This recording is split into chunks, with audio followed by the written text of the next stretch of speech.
پیشاب اترانا ہے، مقصد پیشاب نہیں۔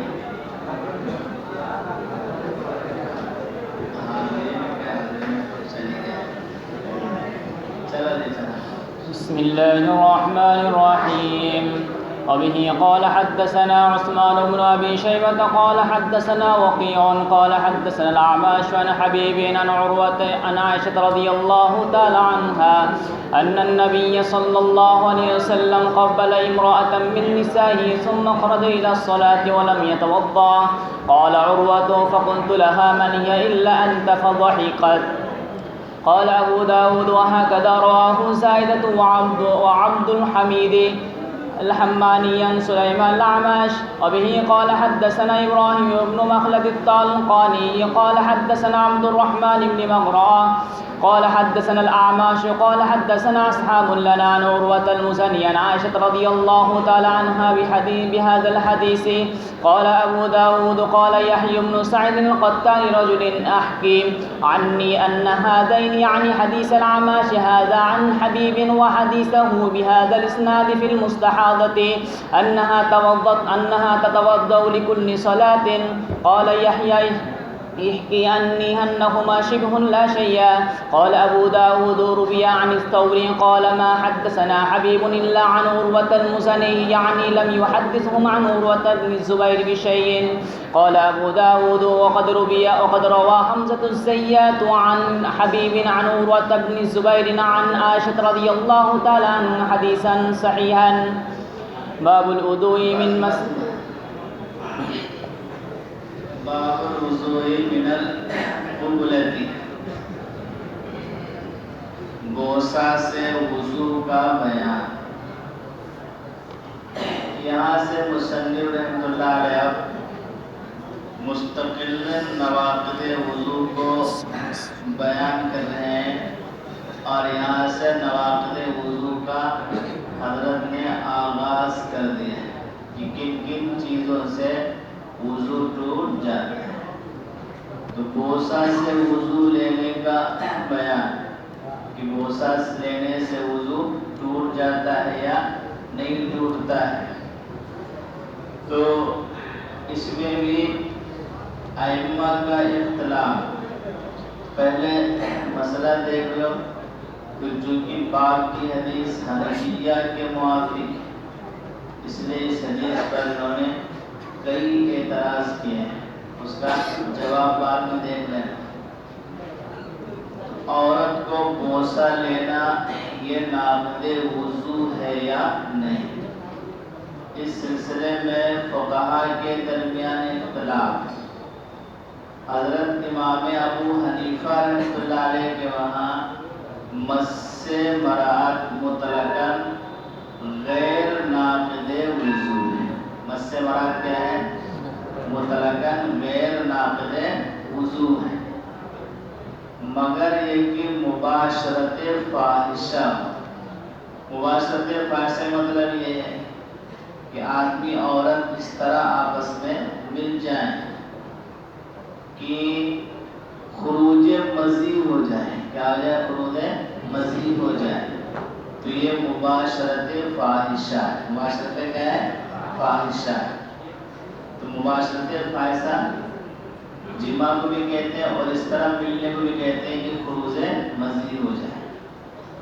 تو امام صاحب کے وہاں مس سے مراد مطلقاً غیر ناقض وضو ہے، مس سے مراد سے وضو نہیں ٹوٹتا، مگر ایک ہی مباشرت فاحشہ۔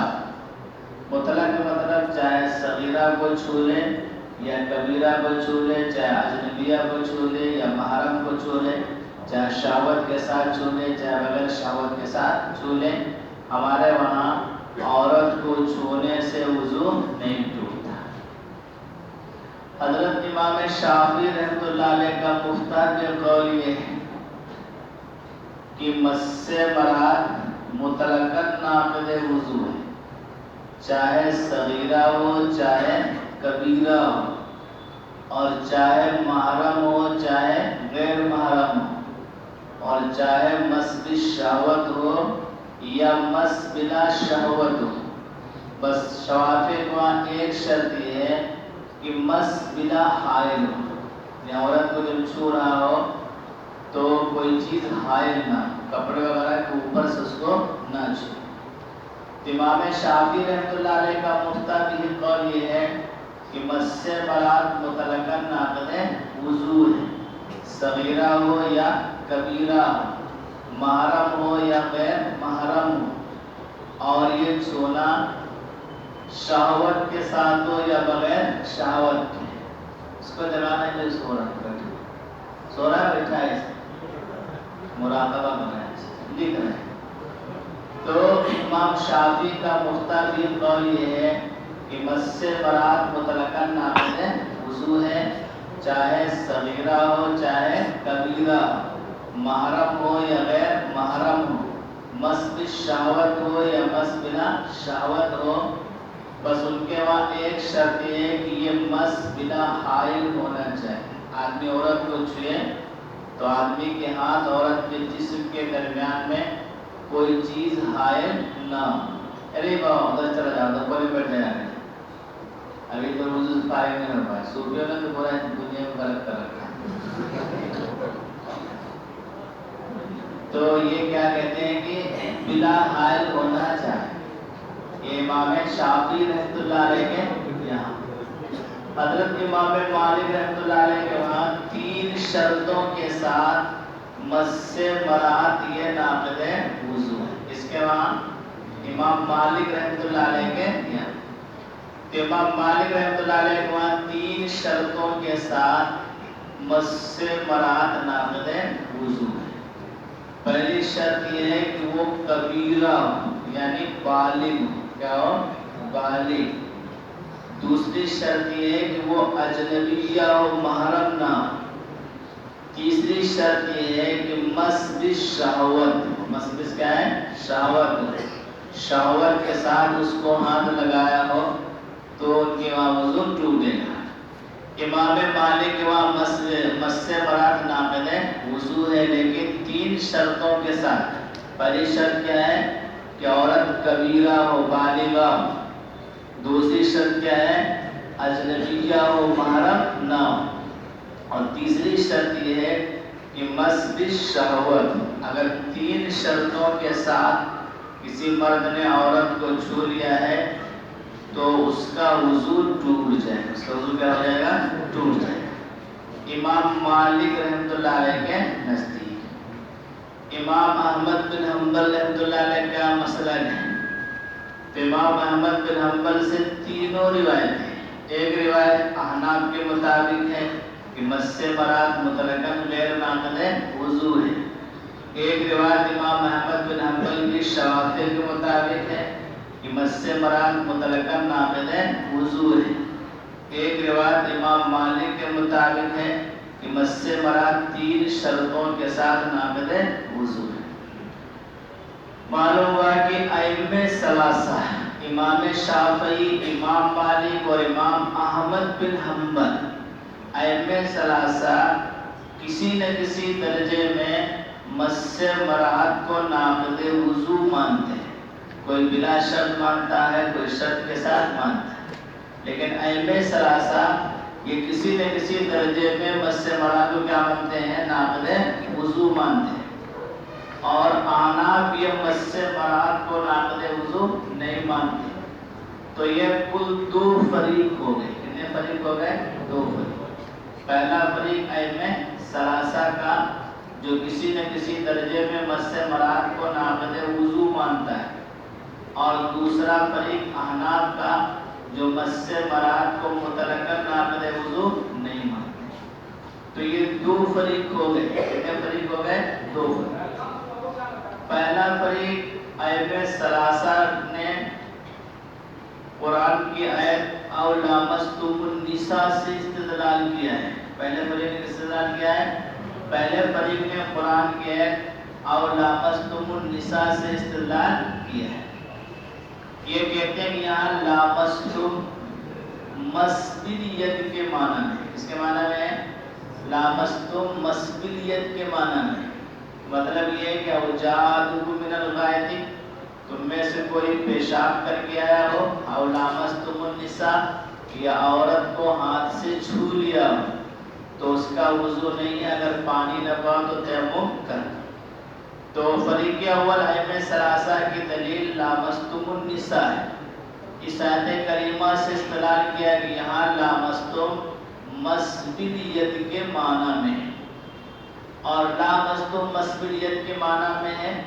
اس کی دلیل یہ ہے کہ مشہور صحابی حضرت عمر فاروق رضی اللہ تعالیٰ عنہ اور حضرت عبداللہ بن مسعود رضی اللہ تعالیٰ عنہ اور حضرت عبداللہ بن عمر رضی اللہ تعالیٰ عنہ، تو ان تین صحابیوں نے لامستم کا معنی مسبلیت بیان کیا ہے۔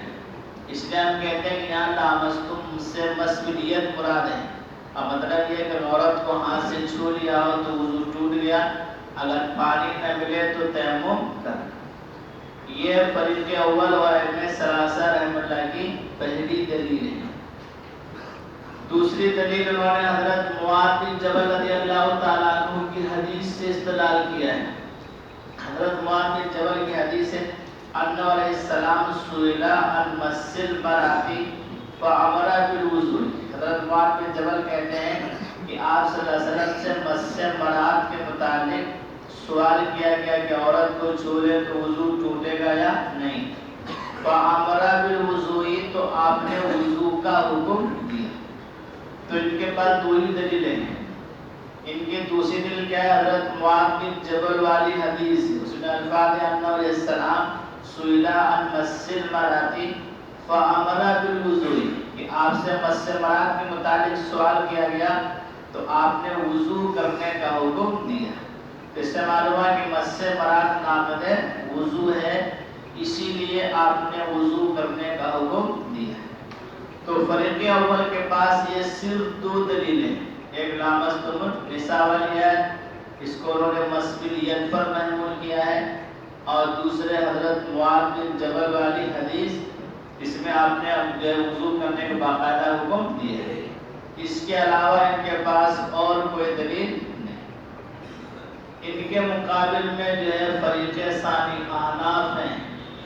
احناف کے پاس اس مسئلے میں بہت زیادہ حدیث ہیں، بہت زیادہ کیا ہے؟ حدیث ہے۔ مثلا حضرت عائشہ رضی اللہ تعالیٰ عنہ کی حدیث ہے ان رسول اللہ صلی اللہ علیہ وسلم کان قبل بعد نسائی ثم خرج ولم يتوضا، کہ آپ صلی اللہ علیہ وسلم نے اپنی بعض عورت کو بوسہ لیا، جو پاک کی پہلی نبی صلی اللہ علیہ وسلم قبل بعد نسائی ثم خرج الى الصلاة ولم يتوضا، آپ نے اپنی ایک زوجہ کو بوسہ لیا، پھر نماز کے لیے گئے اور آپ نے وضو نہیں۔ تو احناف کی فریق ثانی کی ایک دلیل تو حدیث عائشہ ہے جو یہاں کتاب میں موجود ہے، نبی صلی اللہ علیہ وسلم قبل امرأة من نسائی یا قبل بعد نسائی ثم خرج الى الصلاة ولم يتوضا، کہ آپ نے بغیر وضو کے نماز پڑھی، بوسہ دیا اپنی بیوی کو اور بغیر وضو کے نماز پڑھی۔ معلوم ہوا کہ مس مرأة یہ ناقض وضو نہیں ہے۔ اگر مس مرأة ناقض وضو ہوتا تو بوسہ لینے کے بعد آپ صلی اللہ علیہ وسلم وضو کرتے، پھر نماز کے لیے مسجد تشریف لے جائیں۔ تو ایک دلیل تو احناف کی یہ حدیث عائشہ ہے۔ دوسری دلیل احناف کی بخاری شریف میں باب التہجد میں حضرت عائشہ رضی اللہ تعالیٰ عنہ کی روایت، وہاں ہے کہ حضرت عائشہ رضی اللہ تعالیٰ عنہ کہتی ہیں کہ آپ صلی اللہ علیہ وسلم تہجد کی نماز پڑھتے تھے اور میں آپ کے سامنے ارزن لیٹ جایا کرتی تھی۔ جب آپ صلی اللہ علیہ وسلم سجدے میں جاتے تھے تو وہ مجھے غم سے کرتے تھے، یعنی بکوٹا نوچتے، چٹکی کاٹتے تھے، تو آپ مجھے غم سے کرتے تھے، مجھے بکوٹا نوچتے تھے، تو میں اپنے پیروں کو سمیٹ لیتی تھی، آپ سجدہ کر لیتے تھے، اس کے بعد میں پھر اپنے پیروں کو پھیلا لیتی تھی۔ تو یہاں نماز کے دوران آپ صلی اللہ علیہ وسلم کا حضرت عائشہ کو بکوٹا نوچنا، ان کو ہاتھ لگانا، پھر بغیر وضو کے لیے ایسے ہی نماز کو جاری رکھنا، اس بات کی دلیل ہے کہ مس مرأة ناقض وضو نہیں۔ اگر مس مرأة ناقض وضو ہوتا تو ہاتھ لگاتے ہی آپ نماز کو ختم کر کے وضو کرتے پھر دوبارہ نماز پڑھتے. لیکن نماز کو جاری رکھنا، ایسے نماز پڑھتے رہنا، یہ دلیل ہے کہ مس سے مراد ناقض وضو. دو دلیلیں ہو گئی. تیسری دلیل نسائی شریف کے اندر حضرت عائشہ رضی اللہ تعالیٰ عنہ کی روایت ہے. نسائی شریف کے اندر روایت ہے، حضرت عائشہ رضی اللہ تعالیٰ عنہ کہتی ہیں کہ آپ صلی اللہ علیہ وسلم وتر کی نماز پڑھتے تھے اور میں جو ہے آپ صلی اللہ علیہ وسلم کے آگے لیٹ جایا کرتی تھی. جب سجدہ کرنے کا وقت آتا تو آپ میرے ہاتھ لگاتے تھے، یعنی جو ہے ہمارے پیروں کو سمیٹ دیتے تھے. ہاتھ لگاتے مطلب کہ ہمارے پیروں کو سمیٹ دیتے تھے اور پھر آپ سجدہ کرتے تھے. اس سے معلوم ہوا کہ مس سے مراد ناقض وضو نہیں، کیونکہ اگر مس سے مراد ناقض وضو ہوتا تو حضرت عائشہ رضی اللہ تعالیٰ عنہ کو ہاتھ لگانے کے بعد آپ فوراً نماز کو ختم کر کے وضو کرتے تو دوبارہ وتر پڑھتے. تو اس سے معلوم ہوا کہ مس سے مراد ناقض وضو نہیں. تین دلیلیں ہو گئی. چوتھی دلیل ہے مشہور صحابی حضرت ابو قتادہ. حضرت ابو قتادہ کی حدیث ہے، وہ کہتے ہیں ان رسول اللہ صلی اللہ علیہ وسلم کانا یصلی وهو حامل امامۃ بنت ابی العاص فاذا سجد وضع واذا رفع راسه حمل. تو حضرت ابو قتادہ انصاری کہتے ہیں کہ آپ صلی اللہ علیہ وسلم نماز پڑھتے تھے اور امامہ بنت ابی العاص کو آپ اپنے کندھے پر بٹھالے رکھتے تھے. فَإِذَا سَجَدَ وَضَعَ، جب سجدہ کرنے کا نمبر آتا تو کندھے سے اتار دیتے تھے. وَإِذَا رَفَعَ رَأْسَهُ حَمَلَ، جب سجدے سے سر اٹھاتے تھے تو پھر امامہ بنت ابی العاص کو اپنے کندھے پر بٹھا لیتے تھے. تو اس سے معلوم ہوا کہ عورت کو چھونا مس سے مراد ہے، ناقض وضو نہیں. اور خاص طور سے ابو قتادہ انصاری والی یہ حدیث امام شافعی کے خلاف حجت ہے، جو کہتے ہیں مطلق مس سے مراد ناقض وضو چاہے صغیرہ ہو چاہے کبیرہ. یہاں امامہ بنت ابی العاص چھوٹی بچی تھی، لیکن ان کی والدہ حضرت زینب کا انتقال ہو گیا تھا تو ان کو آپ ہی اپنے پاس رکھتے تھے. یہ چھوٹی بچی تھی، ان کو آپ صلی اللہ علیہ وسلم ہاتھ لگاتے تھے، اتارتے تھے، کندھے پر بٹھاتے تھے. لیکن اسی طرح آپ نماز پڑھتے رہے. معلوم ہوا کہ مس سے مراد ناقض وضو نہیں. اور امام شافعی رحمۃ اللہ کا یہ کہنا کہ اگر صغیرہ کو بھی کوئی چھو لے تو وضو ٹوٹ جاتا ہے، یہ صحیح نہیں. تو چار دلیلیں ہو گئی. پانچویں دلیل ہے کہ مجھے مسلم شریف کے اندر حضرت عائشہ رضی اللہ تعالیٰ عنہ کی حدیث ہے.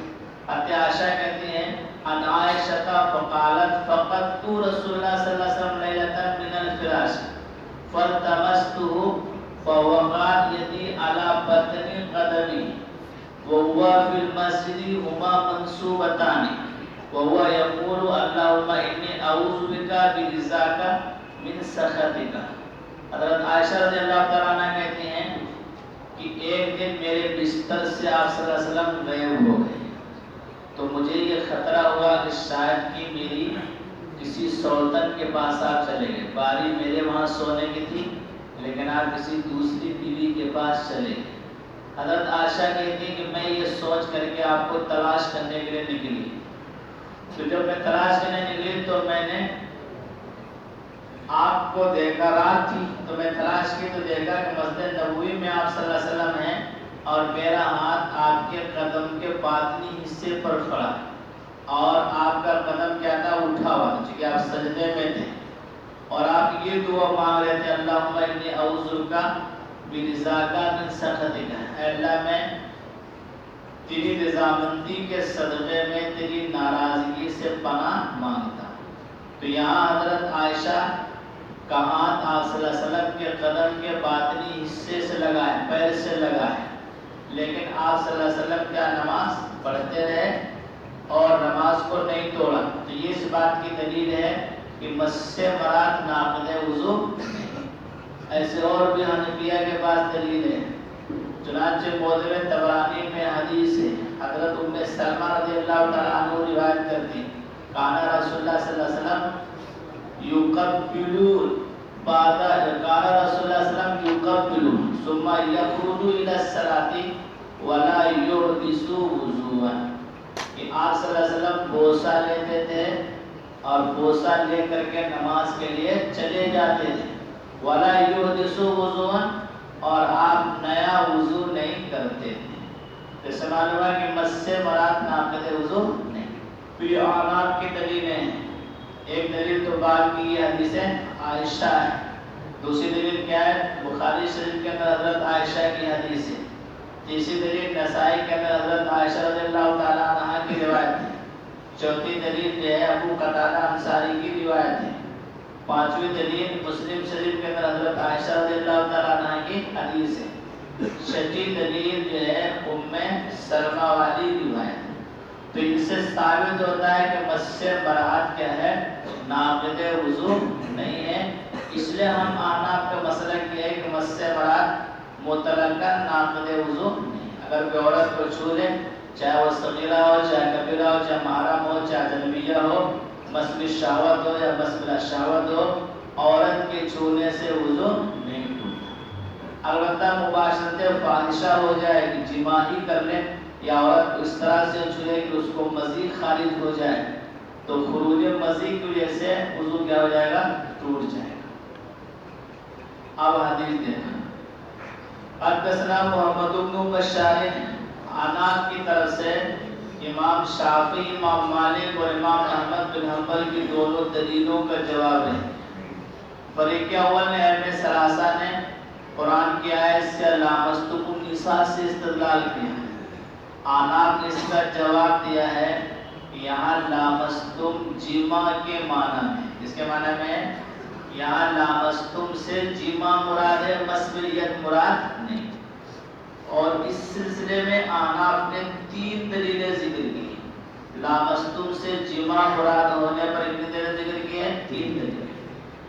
پہلی دلیل یہ ذکر کی ہے کہ اس آیت کریمہ میں تیمم کا بیان ہے، اور اس بات کا بیان ہے کہ تیمم حدث اصغر سے بھی جائز ہے اور حدث اکبر سے بھی جائز ہے۔ جاءکم من الغائط، اس میں حدث اصغر کا بیان ہے، اور لامستم النساء کے اندر حدث اکبر جماع کا بیان ہے۔ اور آیت کا مطلب یہ ہے کہ تیمم حدث اصغر سے بھی کر سکتے ہیں اگر پانی نہ ہو، ایسے تیمم حدث اکبر میں بھی کر سکتے ہیں اگر پانی موجود نہ ہو۔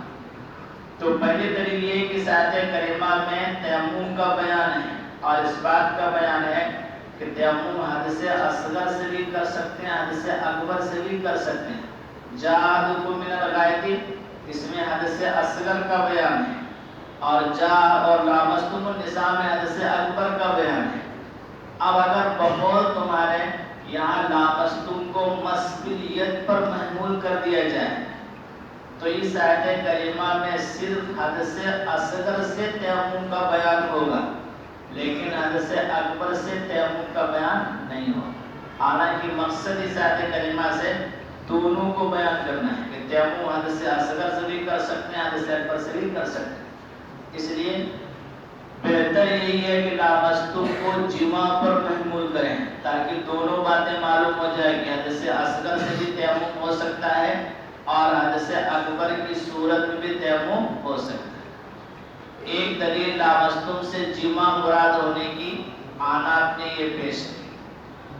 دوسری دلیل یہ ہے کہ لامستم یہ باب مفاعلت سے، اس سے باب مفاعلت سے، اور باب مفاعلت کا خاصہ مشارکت ہے کہ فاعل اور مفعول دونوں فعل میں کیا ہوں؟ شریک ہوں، اور مشارکت کے معنی پر عمل جماع ہی میں ہوتا ہے، مس بالید میں نہیں ہوتا۔ مس بالید میں کیا ہے؟ نہیں ہوتا۔ تو مشارکت کے معنی پر عمل کس میں ہوتا ہے؟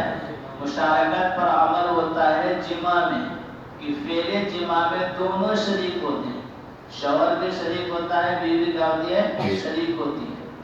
تو لامستم کی باب مفاعلت جس کے معنی کیا ہے؟ مشارکت، فاعل اور مفعول کا فعل میں شریک ہونا، اور یہ معنی جمع ہی میں پائے جاتے ہیں، مسکریت میں پائے نہیں جاتے، اس لیے یہاں لامستم سے جمع مراد ہے، مسکریت مراد نہیں۔ دو دلیلیں ہو گئی جمع کے مراد ہونے پر۔ تیسری دلیل یہ ہے کہ حافظ بن جریر نے صحیح سند کے ساتھ حضرت عبداللہ بن عباس کا قول نقل کیا ہے کہ حضرت عبداللہ بن عباس نے لامستم کا معنی جمع بیان کیا ہے۔ کیا بیان کیا ہے؟ لامستم کا معنی جمع بیان کیا ہے۔ تو حافظ بن جریر نے صحیح سند کے ساتھ حضرت عبداللہ بن عباس کا قول نقل کیا ہے کہ حضرت عبداللہ بن عباس نے لامستم کا معنی جمع نقل کیا ہے، اور یہ کہا کہ لامستم سے مراد یہاں پر جمع ہے۔ اور باب فقہ میں حضرت عبداللہ بن مسعود کا قول یہ قوی مانا جاتا ہے، اور فن تفسیر میں حضرت عبداللہ بن عباس کا قول راجح مانا جاتا ہے۔ فن تفسیر میں کیا ہے؟ یہ بادشاہ ہیں، چنانچہ ان کو ترجمان قرآن ان کا لقب ہے، حضرت عبداللہ بن عباس کا۔ تو حضرت عبداللہ بن عباس ہی نے لامستم کا معنی بیان کیا، اس سے مراد کیا ہے؟ جمع۔ تو یہ تین دلیلیں اس بات پر کہ یہاں لامستم سے جمع مراد ہے، مسکریت مراد نہیں۔ اس لیے لامستم کو مسکریت پر محمول کر کے یہ کہنا کہ مسکریت ناقض وضو ہے، یہ صحیح نہیں۔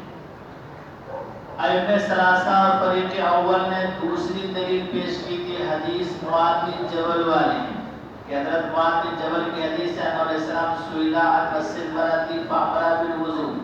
اس کا آپ نے جواب دیا کہ اس حدیث کی سند متصل نہیں، اس لیے کہ حضرت معاذ بن جبل سے روایت کرنے والے کون ہیں؟ عبد الرحمن۔ کون ہے؟ عبد الرحمن۔